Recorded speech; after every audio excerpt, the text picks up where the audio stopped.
Welcome. Thank you for lending an ear to the Voice of the Times for Wednesday, August 18, 2021. For today's editorial, yellow cards should be free and everyone should get one.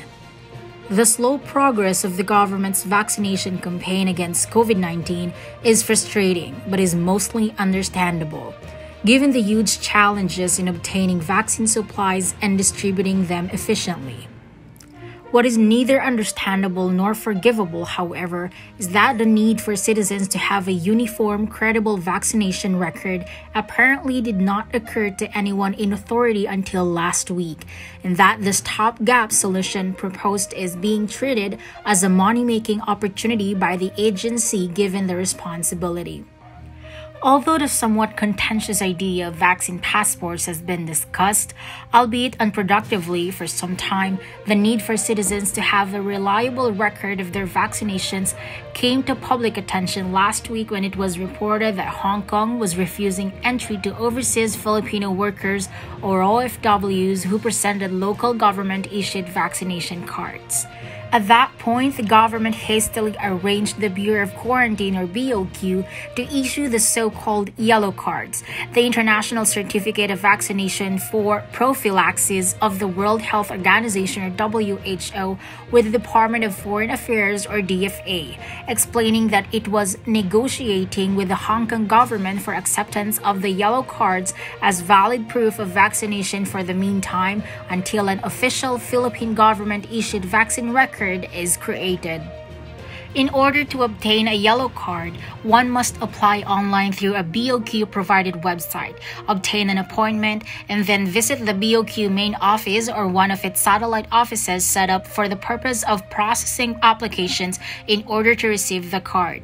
The BOQ announced that the price of the card is 370 pesos, of which 300 is a documentary fee and 70 pesos is a convenience fee. Meanwhile, the government has announced that a working group spearheaded by the Department of Information and Communication Technology is working on developing a digital vaccination certificate with a target launch of next month. The system would require local government units to upload the names of everyone they have vaccinated to the centralized database so that requests for the digital vaccination certificates, which would presumably be in QR code form, can be cross-checked. BOQ Deputy Director Roberto Salvador Jr. said that the DFA would coordinate with other governments so that the official vaccination certificates would be accepted internationally. There is so much wrong with this entire story that is difficult to know where to begin. We would like answers to some key questions such as: why did the government, which cannot be unaware that the Philippines has a large population of overseas workers, fail to consider the need for an internationally acceptable vaccine certification when its own vaccination campaign began in March? The yellow card is accepted as a record of vaccinations of any type by all 196 member countries of the WHO, which includes both the Philippines and Hong Kong. So what exactly did the DFA have to negotiate in order for OFWs presenting one to be admitted there?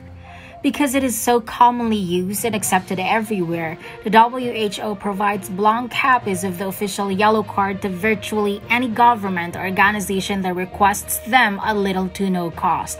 What then is the basis of the 300 pesos documentation fee and 70 pesos convenience fee being charged to people who request one from the BOQ?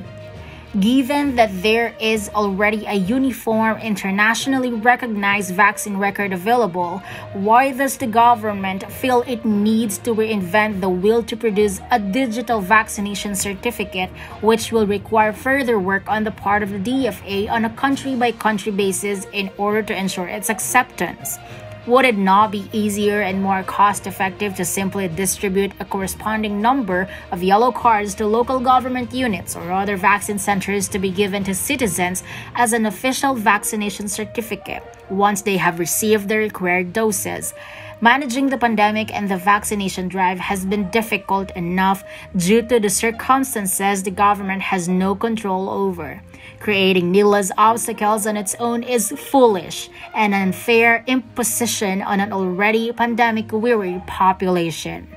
And that's the editorial for August 18, 2021. For more news and information, get a copy of the Manila Times on print. Subscribe to its digital edition or log on to www.manilatimes.net. Follow us on Twitter, Facebook, or Instagram. And listen to the Voice of the Times.